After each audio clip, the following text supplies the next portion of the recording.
So the Samsung Galaxy S22 and the S22 Plus came out yesterday, and I've had a lot of time to think. I've already pre-ordered them, and I'm going to get them in-house and test them and everything, but there are some weird things about the S22 and even the S22 Plus that really don't make much sense to me, and I've been stalking the Samsung subreddit to make sure I'm not only the crazy one here, and it seems to me that there's other people who kind of agree with me. Now, I've been saying the same exact thing for like years now. If you rewind back to even when the Galaxy S9 came out, I think even maybe with the Galaxy S8, I was kind of saying, like every time Samsung makes a new phone, they do a great job at actually increasing the battery life and increasing the battery size.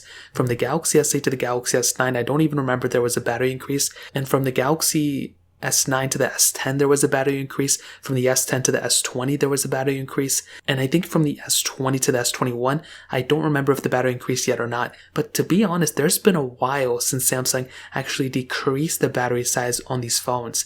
And to be completely honest, that doesn't make any sense to me why they would do something like this. From the S21 to the S22, they actually decreased the battery life or the battery size from 4,000 milliamp to 3,700 milliamp, and they did the same exact thing to the S22 Plus as well. And when you're spending this much money on a phone, you don't want it to be worse than its predecessor. You expect it to be better in every single way. Now, Samsung's not the only people who've done this. Apple's done this too, but they always brush over that claim saying, oh, it's the same battery life as before, or it's even better than before, whatever the case is. But I don't want optimizations of the battery life. I only don't want optimizations of the battery size and the battery life. I want increases to the battery sizes. That way I can take even more advantage of those optimizations. Because if this phone has those optimizations, most probably the S21 is also going to get them.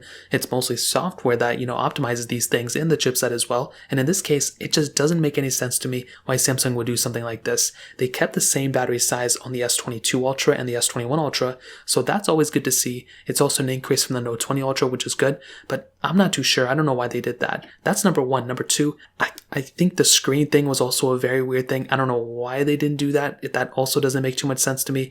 I feel like they should have increased that resolution, at least for the S22 Plus. That is a bigger phone that deserves a bigger panel for sure. I understand, that the S22 Ultra has that 1440p panel, but that should have been something that they should have thought of. On top of that, and this is the weirder thing, I don't even know why this happened, with the Galaxy S22 Ultra, it looks like from what I'm seeing, there is no 16GB of RAM option. I don't know if that's 100% true. I'm just going to throw this in there just in case it is, but from what I saw on their website, it only goes up to 12GB of RAM. So if that ends up being the case, that's going to be very weird, but hopefully there is a 16GB of RAM option at some point. But the first thing I think is the biggest problem. I feel like that shouldn't have been an issue. I feel like they should have increased the battery size because all these other phone manufacturers are starting to increase their battery size year after year. iPhones have been doing it right now they're on a good trend of kind of increasing it. Pixels have been doing it. I don't even know about OnePlus anymore, but Samsung was the king of doing this. And the last time that I can remember that they decreased the battery size like this on their S-series device was, I think, the Galaxy S6 Edge. To be honest, it was one of those phones, to be honest,